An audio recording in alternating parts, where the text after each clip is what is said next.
Merci d'être avec nous tous les trois. Peut-être Stéphane et Loïs va nous rejoindre dans quelques instants. On va parler ensemble des métiers de demain. Ça nous intéresse d'avoir votre avis. Ils sont en quête de métiers. Alors ce sera peut-être le premier métier dans leur vie, ou peut-être le deuxième, troisième, quatrième, quand parfois on a envie de changer de vie. On a surtout envie d'avoir vos conseils, votre regard. J'ai bien dit, et je le dis à chaque fois, le maître mot, c'est surtout pas d'angélisme. Donc on veut du pragmatisme, de la vérité. Et vous allez échanger. J'aimerais d'abord qu'on fasse connaissance, si vous voulez bien. Peut-être Caroline Pocot, quelques mots sur vous et sur votre parcours. Moi, je suis, c'est le matin, en général, dans 11h du matin, j'ai un joli métier. Je suis écrivaine prospectiviste. Ça veut dire quoi, écrivaine prospectiviste? Alors, ça veut dire qu'on crée des outils. Comme chacun sait, on ne peut pas prévoir le futur, mais on peut l'inventer. Oui. Et ce qui est intéressant, c'est que le maximum de gens puissent contribuer à cette invention. Que ce ne soit pas l'affaire uniquement de quelques experts ou de quelques technos bien pensants, mais que ce soit l'affaire de tout le monde, et en particulier des plus jeunes. D'accord. Donc à partir de ça, il faut donner, pour pouvoir inventer le futur, il faut donner des clés d'information. Okay. Donc je crée toute une série de livres, d'outils. Donc j'ai fait le dico des métiers de demain. En fait, vous nourrissez les gens de vos réflexions, de vos connaissances, de vos recherches. Je travaille sur aller rechercher un peu toutes les innovations existantes. D'accord. Et puis d'ajouter une couche d'imagination. Alors on va en parler. Comme on sait, l'imagination, c'est la meilleure compagnie de transport. Bien sûr. C'est désirable, c'est permanent. On va en parler dans un instant. Je vais présenter vos camarades. Et puis surtout, on va faire des échanges. Comme ça, on pourra échanger sur les questions aussi qui les intéressent. Je n'ai pas osé le dire. Je présente Philippe Mielik à vos côtés de Yellow Innovation. Bonjour Philippe, présentez-vous. C'est quoi Yellow Innovation?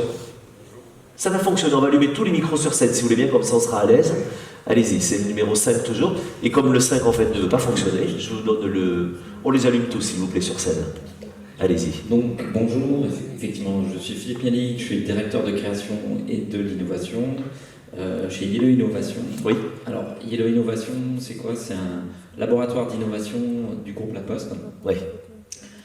Qui travaille essentiellement sur tout ce qui est innovation B2C, donc à destination effectivement des clients finaux, à destination des utilisateurs, et qui travaille essentiellement sur tout ce qui est innovation de rupture. Donc là où on n'imaginerait pas forcément trouver la poste, et sur des tests de nouveaux services, de nouveaux usages. Donc c'est un laboratoire, c'est un laboratoire qui part vraiment de l'utilisateur et qui développe très très rapidement de nouveaux services qui sont très souvent accompagnés effectivement d'assets digitaux, de manière à la fois à en tester plein et en mettre plein sur le marché. Et on verra ensemble comment le groupe La Poste notamment s'est énormément transformé en créant des métiers de demain déjà depuis quelques années pour changer la vie notamment, des facteurs, etc. C'est un sujet passionnant aussi à vos côtés. Et Pierre-Emmanuel Becheran, bonjour, merci aussi d'être avec nous. Bonjour. Alors, quand je regarde votre titre, directeur du fonds de dotation du Grand Paris Express, responsable de la culture, de la création de la Société du Grand Paris, c'est une carte de visite format A3 recto verso. Exactement. Vous faites quoi au quotidien finalement? Au quotidien, moi je travaille pour un établissement public, donc une entreprise d'État, qui est chargée de construire le métro du Grand Paris. Donc le métro du Grand Paris, c'est le plus grand projet aujourd'hui d'infrastructure d'Europe. 200 km de nouvelles lignes, 68 nouvelles gares tout autour de Paris, pour mieux desservir les banlieues, désenclaver les banlieues. Donc construire un nouveau métro automatique qui va voir le jour pour 2024 et les Jeux Olympiques, et qui va se prolonger jusqu'en 2030 où on aura achevé entièrement ce nouveau réseau.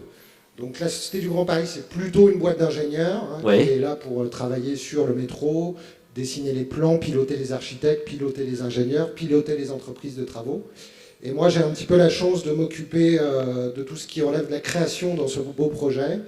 Donc c'est évidemment l'architecture, le design, une programmation artistique et culturelle qu'on a mis en place pour accompagner ce projet. Donc un petit peu tout ce qui ne relève pas des tunnels et puis du travail de conception et d'ingénierie. Bon, ben super, merci beaucoup d'être avec nous. Et on accueille Stéphane et Loïs Grasse qui viennent nous rejoindre, que l'on peut applaudir, qui nous rejoint. Bonjour Stéphane Héloïse, venez vous installer, je vous en prie. Je vous laisse la place, je suis ravi de vous retrouver à cette occasion. On va parler ensemble des métiers de demain. Alors vous représentez, vous, une super start-up qui est Open Classrooms, c'est ça? Tout à fait. Un mot sur cette start-up qui est vraiment une révolution dans le monde de l'éducation. Racontez-nous. Tout à fait. Merci beaucoup pour l'accueil, désolé du retard. Ne vous inquiétez pas. Donc Open Classroom, c'est la start-up, un des leaders dans l'éducation en ligne, Oui. qui aujourd'hui représente une communauté d'apprenants de 3 millions d'apprenants dans le monde. Une grande partie en Afrique, 20 à 25% de nos apprenants sont en Afrique, mais également un peu partout en Europe. Oui. Et actuellement, nous nous développons aux États-Unis et en Angleterre. Open Classroom forme aux métiers d'aujourd'hui et surtout de demain, avec un corps de cours consacré à tout ce qui est développement informatique, etc. Et puis tous les métiers affectés par la transformation numérique, donc ce qui représente ce qu'on appellerait des soft skills, Oui. depuis les RH, la communication, le marketing, en passant par la gestion de projet évidemment, l'entrepreneuriat, c'est une partie importante également. Alors chez eux, ils sont formidables parce qu'ils ont révolutionné le monde de l'éducation dont on pensait que c'était un truc qui était organisé, impossible à faire péter les coutures, etc. Ils font péter les coutures, mais surtout dans le bon sens pour permettre à tout le monde un meilleur accès aux connaissances. On va pouvoir en parler. Puisqu'on parle ensemble des métiers de demain, je voudrais essayer de comprendre ce que l'on me dit, et je me tourne vers vous, Anne-Caroline Pocot. On m'a dit que je ne connaissais pas aujourd'hui 50% des métiers qui existeront dans 10 ans, c'est ça? C'est quoi ce que l'on me raconte souvent comme chiffre? Je ne connais pas les métiers de demain. Alors, il y a quelques années, c'est en 2030, 50% des métiers n'existent pas encore. Aujourd'hui, aujourd'hui, il y a de nouvelles études, on monte à 80%. Oui. Tout ça aussi, on a aussi d'autres études par rapport aux métiers de demain Oui. qui disent tous les métiers de demain vont être détruits par les robots et l'intelligence artificielle. Et puis après, on a l'étude d'à côté qui dit exactement son contraire. Oui. Concernant le futur, donc on peut avoir des chiffres comme ça. Les chiffres, tout de même, marquent une chose. C'est-à-dire, ils sont peut-être pas exacts. D'abord, on le verra beaucoup plus tard. Mais il marque une seule chose, c'est que tout de même, les métiers sont en train de changer. Alors, c'est clair qu'aujourd'hui, la pire question que peuvent poser des parents à leurs enfants, oui. c'est qu'est-ce que tu veux faire plus tard? Alors, qu'est-ce qu'ils doivent faire? Comment vous répondez? Vous avez écrit un bouquin là-dessus. Qu'est-ce qu'il raconte votre bouquin si finalement on ne sait rien des métiers de demain? Alors, d'abord, j'ai fait un dico. Donc, oui. J'ai présenté une centaine de métiers de demain. Des pistes pour pouvoir un peu réfléchir et dire qu'on peut en fait inventer son métier. Alors c'est quoi par exemple? Est-ce que c'est coiffeur paysagiste, dentiste chauffagiste, siffleur pour les eaux? Par exemple, là des métiers de demain, c'est beaucoup de métiers dans la technologie. On pourra être demain dataviste. Alors dataviste, c'est le caviste de la donnée. Celui qui va par exemple chercher des données de bonne qualité pour alimenter des intelligences artificielles. Oui. On peut aussi, en fait, dans le dictionnaire du futur, j'ai créé des nouveaux noms de métiers, parce que quand on crée un nom, le concept ou la chose qui désigne commence à exister. D'accord. Donc c'est une façon accessible à tous d'inventer le futur. Alors c'est quoi un nouveau nom, par exemple, de métier? Alors, page 83 du dictionnaire, par exemple. Je sais pas, nous avons des jardins, des toitaginiers par exemple. Des potaginiers. Des toitaginiers. Toitaginiers. Demain, il y aura sans aucun doute beaucoup de jardins sur les toits. D'accord. Pierre-Emmanuel sera intéressé pour le Grand Paris. On peut avoir aussi, puisque c'est un autre secteur de développement, des psychogérontologues. C'est-à-dire qui vont aider les personnes âgées à utiliser les nouvelles technologies. Alors on va revenir là-dessus. Philippe, vous avez été confronté dans le groupe La Poste à un changement terrible. On a arrêté depuis 15 ans, 20 ans peut-être, où on écrit de moins en moins de lettres. Et tout d'un coup, vous retrouvé avec des gens dont le métier historique, c'était d'être facteur, de distribuer des lettres. Et en fait, on est passé au mail, on est passé au SMS, on est passé au message vocal, de plus en plus. Et finalement, vous êtes retrouvé, vous, à devoir inventer rapidement, contre votre gré, le métier de demain, qui sont déjà des métiers d'aujourd'hui. Racontez-nous quels sont ces métiers que vous avez inventés et ceux sur lesquels vous réfléchissez pour demain. Alors, donc effectivement, il y a deux types de métiers, comme on les évoquait, tous ces métiers autour du digital, mais pour le coup, c'est des métiers qui sont effectivement en pleine croissance. Oui. Et ce qui, assez paradoxalement, finalement, le digital est également un accélérateur de l'accès à des services. D'accord. Aujourd'hui, on n'a jamais autant consommé de services que depuis que le digital existe, et même depuis que les personnes ont un smartphone dans leur poche. Et c'est ça. Voilà.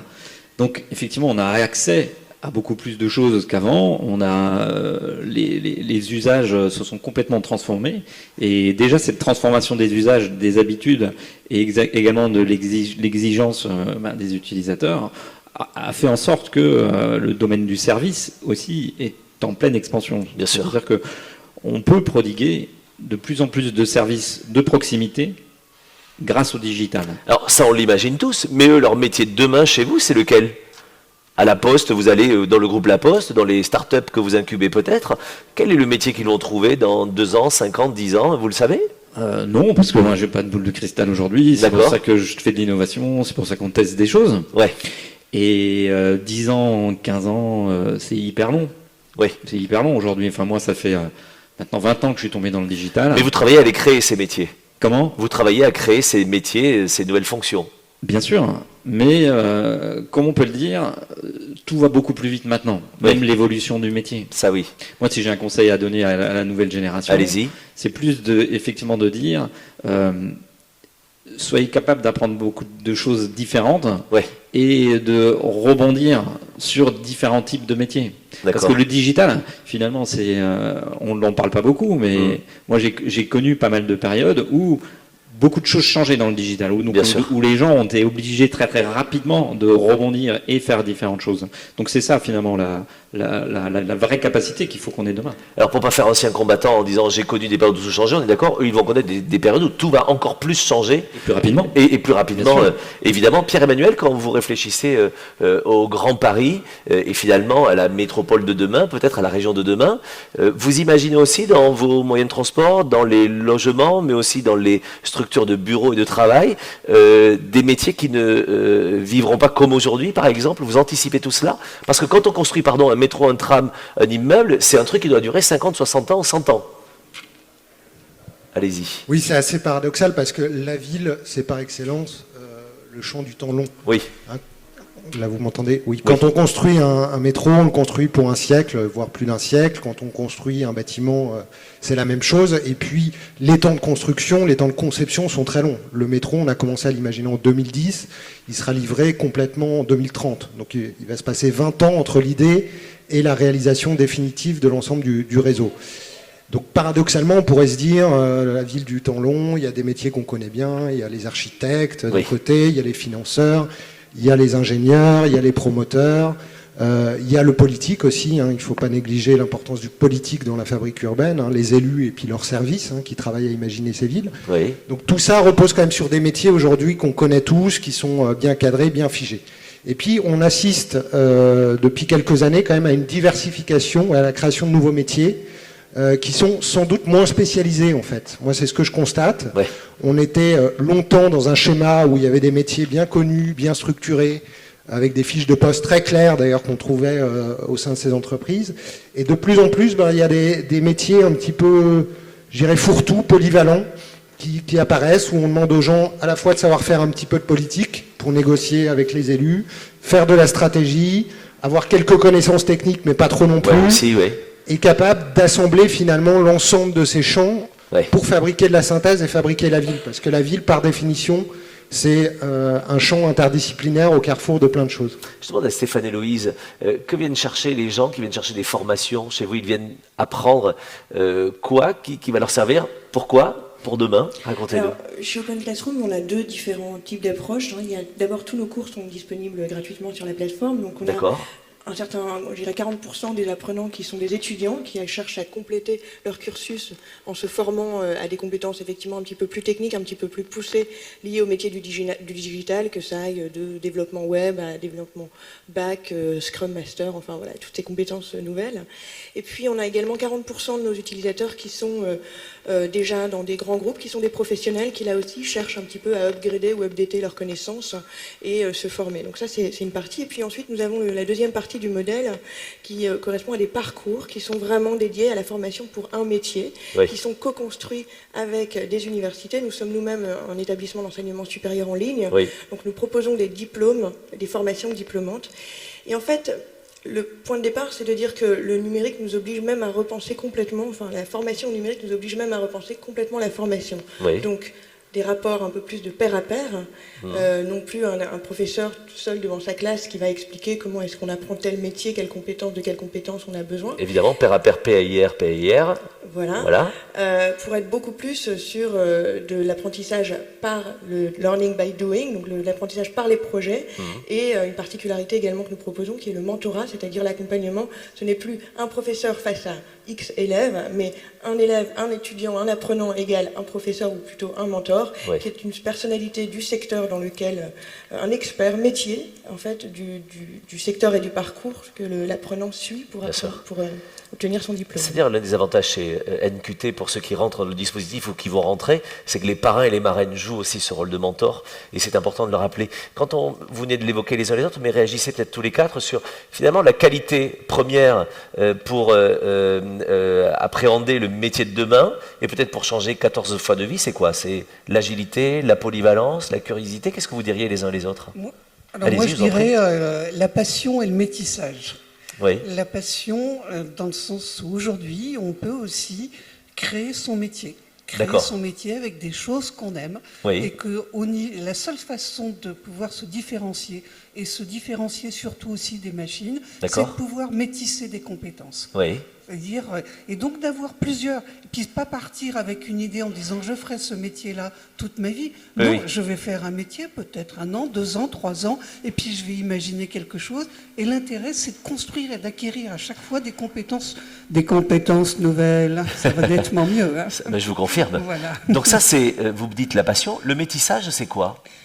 Je pense que aujourd'hui, on a besoin des gens qui métissent les compétences. Pas uniquement qui sachent faire un peu de code ou un peu de quelque chose, mais plutôt parce que ça, la machine, elle saura le faire très rapidement et beaucoup mieux. Par contre, des gens qui sont empathiques, qui ont peut-être un regard, je vois par exemple par rapport à l'intelligence artificielle, c'est peut-être pas des codeurs qu'il faut, c'est peut-être des gens qui comprennent le code, qui à la fois comprennent du juridique et qui ont un regard philosophique sur les choses pour pouvoir construire une vraie éthique. Madame, monsieur, est-ce que vous partagez le regard d'Anne-Caroline à l'instant, qui peut réagir? Stéphane et Louise? Alors, moi, je le partage évidemment, d'une part parce que ce que nous proposons chez Open Classroom, c'est un petit peu ça, c'est d'abord apprendre à apprendre et puis vraiment être autonome dans sa démarche d'apprentissage, se libérer un petit peu d'un certain nombre de contraintes. Et puis par ailleurs, il se trouve que je suis chercheuse en humanité numérique. C'est quoi l'humanité numérique? Voilà. Donc c'est exactement cette idée du métissage, c'est-à-dire de pouvoir mixer ce qu'on appelle des sciences sociales et des compétences plus liées à des soft skills. Bien sûr. Donc à des apprentissages métiers plus du monde de la communication, du marketing, et également un cursus informatique ou enfin en tout cas plus lié à la data pour travailler sur des questions éthiques liées à l'intelligence artificielle. Donc effectivement, par mon expérience personnelle, j'ai envie de dire, j'ai été amenée à sans cesse inventer à la fois mes métiers et mes domaines de recherche scientifique. Et puis en même temps, aujourd'hui, travailler pour une plateforme dont vraiment la mission, c'est de rendre l'éducation accessible, c'est-à-dire de partir de cette idée que l'éducation doit permettre d'inventer son métier. C'est quelque chose qui illustre ce qu'il vient d'être dit. Est-ce qu'il y a l'idée juste derrière ce que vous nous dites là, mais vous pouvez répondre aussi, messieurs, là-dessus, que finalement la formation, elle va être tout au long de la vie et qu'on doit les uns et les autres, dans nos recherches, dans nos envies peut-être d'un nouveau métier, de changement de vie, de se former en permanence, en allant chercher des cours gratuits, en rencontrer des mentors, en rencontrant des parrains marraines chez NQT. Il y a cette idée-là, notamment dans les atouts qu'il faut avoir dans sa poche pour... oui, je pense. Enfin, de toute façon, ça résume parfaitement tout ça, puisque en fait, ce qui est important, c'est l'ouverture, tout simplement. Donc, être ouvert à faire des choses différemment, être ouvert à faire de nouvelles choses, et surtout être ouvert et tourner vers les autres. Bien sûr. Surtout être ouvert à tourner vers les autres, à être en empathie, à écouter, et puis à travailler à plusieurs. Et je pense que c'est la grosse leçon qu'il faut en tirer, c'est que seul on peut rien, et qu'ensemble on va plus loin. Et qu'ensemble on va beaucoup plus loin. Et voilà, je pense qu'on rentre dans une ère où on va prendre plus soin des autres et plus soin de, Oui, évidemment. en règle générale, de notre environnement. Il y a derrière cela la notion de curiosité, Pierre-Emmanuel. Oui, décidément. Il faut jouer au loto, Pierre-Emmanuel, parce que vous tombez toujours sur le Exactement. Voilà, c'est bien. Dans la curiosité, ça me paraît absolument essentiel. Et je pense que... Alors on dit souvent il y a des gens qui ont de bonnes idées. Oui. Et je pense pas que les bonnes idées, ça soit quelque chose d'inné au bout d'un moment, qu'il y ait des gens qui ont des bonnes idées et puis d'autres qui n'en ont pas. Bien sûr. Je me suis toujours rendu compte que les gens que je croisais qui avaient des bonnes idées, c'est parce qu'ils étaient curieux avant tout, Ouais. qu'ils lisaient la presse, qu'ils se formaient régulièrement, qu'ils lisaient, qu'ils allaient au cinéma, le voyage. Voilà, c'est tout ça au bout d'un moment qui permet à quelqu'un d'avoir des idées. C'est pas des choses comme ça qui tombent du ciel. Donc moi, la curiosité, je pense que c'est quelque chose d'absolument essentiel. Il faut garder ça tout au long de sa vie. On voit qu'il y a des gens parfois qui s'endorment un peu, qui ont fait des grandes études, etc. Et puis après, ils rentrent un petit peu dans le moule. Et ceux qui réussissent, c'est ceux qui arrivent à rester curieux, je pense, toute leur vie. Bien sûr. Et ça, c'est extrêmement important. Et on le rappelle, les moules servent juste à faire des tartes et des quiches. Donc si vous ne voulez pas être une tarte ou une quiche, il faut parfois sortir du moule aussi. Anne-Caroline. Et parlez bien dans le micro, ça m'arrange. Je pense qu'il y a eu un moment donné où peut-être des gens de ma génération vivaient plutôt le côté travail, tripalium, torture. Aujourd'hui, il y a tellement de choses qui sont en train de se bouger. Peut-être aussi la machine va nous aider un petit peu. Alors Et que du coup, on va pouvoir se consacrer à la partie plaisir. C'est-à-dire la partie plaisir, c'est la partie création. Oui. On va construire quelque chose. Bien sûr. Ça veut dire qu'on est en lien avec les nôtres. Oui. Et ça veut dire qu'on va aussi réinventer à chaque fois son travail. Donc les métiers de demain, quand on pose la question, il faut arrêter de la poser. Oui, mais moi c'est mon métier, je ne sais rien faire d'autre, donc je pose des Oui, questions. mais justement, mais attendez, parce que si vous faites que ça, vous allez vous faire manger par des machines. Hein. Mais alors, Si vous faites... j'allais vous poser la question, parce que moi finalement on s'en fout, mais surtout j'entends dire partout que la machine va prendre notre place, alors qu'il n'y aura plus de notaires, il n'y aura plus d'avocats, il n'y aura plus de radiologues, il n'y aura peut-être plus de chirurgiens.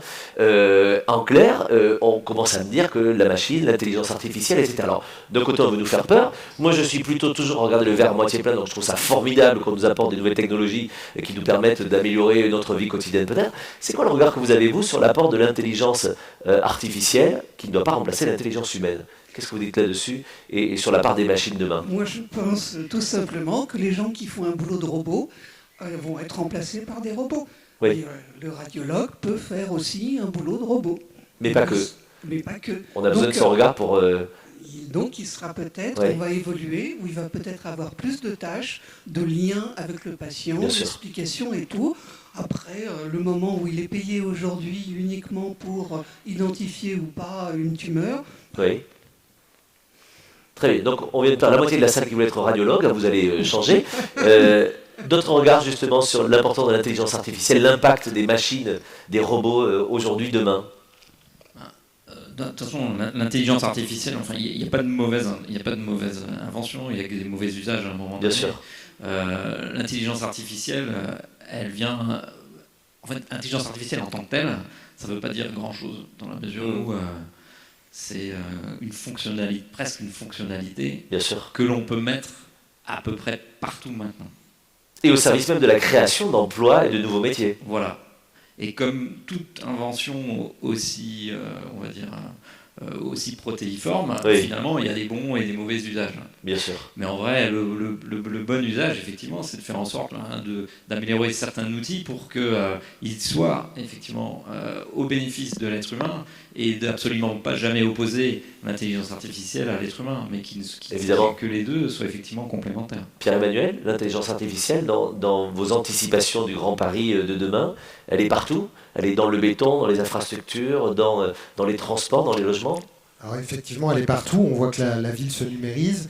On a aussi des nouveaux outils qui n'existaient pas il y a même 5 ans. Oui. Notamment le BIM, par exemple, qui nous permet aujourd'hui de concevoir l'ensemble des infrastructures dès le départ en 3D et non plus avec des logiciels de dessin traditionnels d'architecture ou d'ingénierie. On peut expliquer que le BIM permet en plus à tous les acteurs de l'ouvrage de travailler sur le même plan, etc. Enfin, de gagner beaucoup de temps, de travailler ensemble sur le même outil, alors qu'il y a plein de corps de depuis métier la autour. conception jusqu'au temps d'exploitation Voilà. et de maintenance du bâtiment ou du tunnel de métro. Donc ça, c'est par exemple quelque chose qui n'existait pas du tout il y a 5 ans, qui existe aujourd'hui, qui est utilisé par de plus en plus d'acteurs de la conception. Oui. Et on se rend compte que ça crée de nouveaux métiers, ça n'en fait pas disparaître, in fine. On a besoin de gens pour réfléchir, pour construire et faire vivre ces outils. C'est ça. Donc, moi, le lien robot, plus de robots, moins d'humains, je pense qu'aujourd'hui, la petite histoire des 10 ans de numérisation massive qu'on a derrière nous montre qu'on n'est pas tout à fait dans le schéma.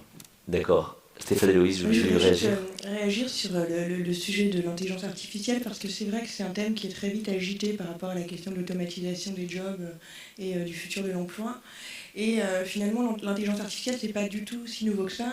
Et si on remplace le terme intelligence artificielle par ce qu'elle est réellement dans sa tâche quotidienne, c'est-à-dire de la statistique à très grande échelle, Bien sûr. en fait, on s'aperçoit que il faut aussi déconstruire un peu tous ces fantasmes-là. Oui, oui. Ce qui est certain, cela étant, c'est que ça nous oblige à faire collaborer et à croiser des référentiels de compétences et à faire croiser des métiers pour pouvoir aujourd'hui designer des systèmes et des applications d'intelligence artificielle, disons, qui vont effectivement là, j'ai envie de dire, être totalement nouveaux, quoi. Pouvoir croiser une approche d'éthicien, de juriste, de designer de systèmes, d'ingénieur, de statisticien, etc., ou d'urbaniste, etc., c'est des choses qui sont effectivement totalement nouvelles.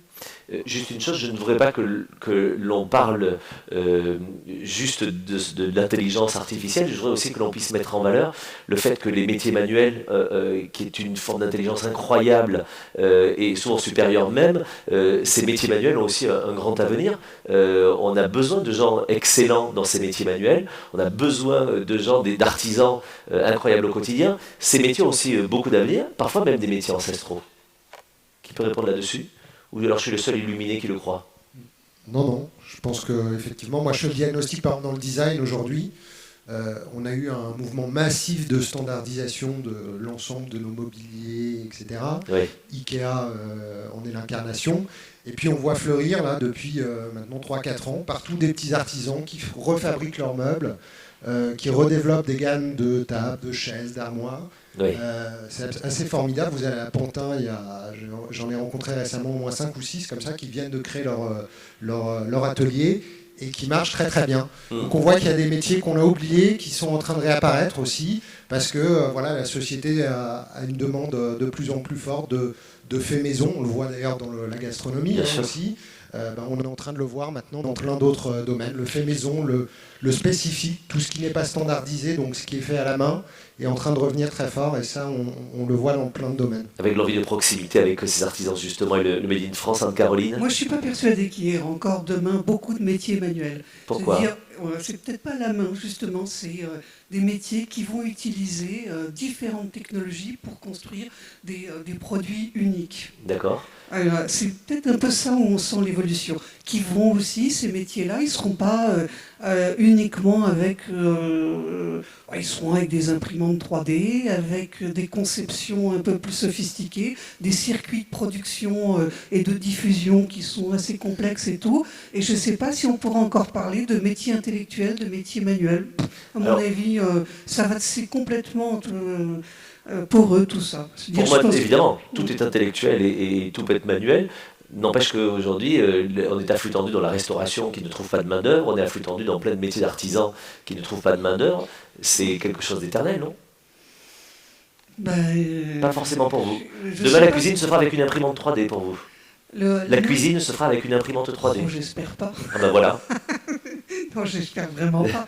Il y a beaucoup de projets dans ce sens-là, mais j'espère qu'il y aura toujours le savoir-faire et qu'on ne va pas appliquer des recettes. Je vais leur donner la parole dans un instant dans la salle pour qu'ils puissent vous poser des questions, vous challenger, parler de leur cas particulier aussi. Vous pouvez parler de vous et poser des questions.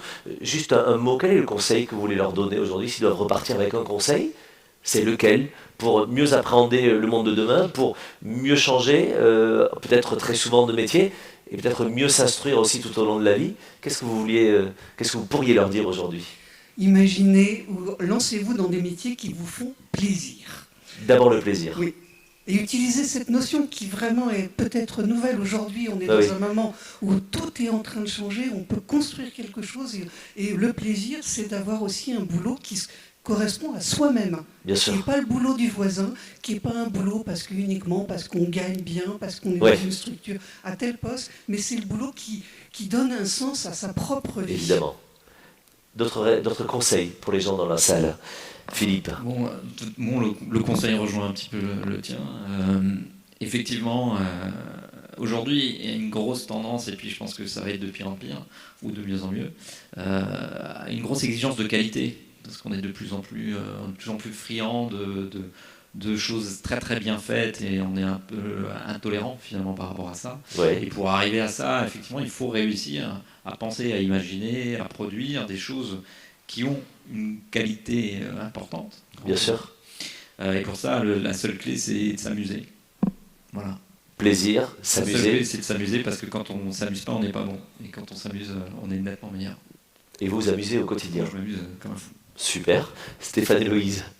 Moi, j'ai envie de dire, évidemment, je partage tous ces avis-là, mais je pense que, puisqu'on est dans un monde qui change terriblement et extrêmement, et qui est presque un peu baroque d'ailleurs dans tout ça, j'ai envie de dire,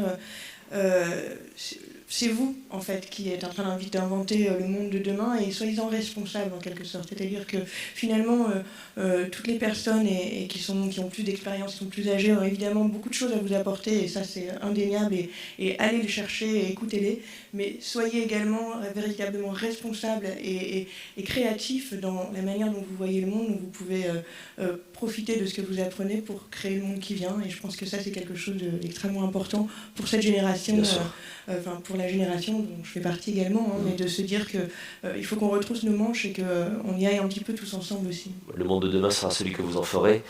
Pierre-Emmanuel, pour terminer, moi je finirai sur la curiosité, parce que je pense que on est une génération, je me mets dedans, j'ai 32 ans, qui n'a jamais eu accès à autant de choses. Bien sûr. Sortons de chez nous, quoi. Ne restons pas devant nos télés ou nos écrans toute la journée. On peut voyager aujourd'hui facilement comme ça n'a jamais été le cas avant. On peut aller au théâtre quand vous vivez à Paris, aller au cinéma, aller voir de la danse, de la musique tous les jours. On peut rencontrer des tas de gens dans les bistrots. Donc moi, c'est vraiment le conseil que je donnerais. Soyez curieux. Et puis après, derrière, la question de la formation, elle viendra toute seule. Je pense que c'est quelque chose de très important.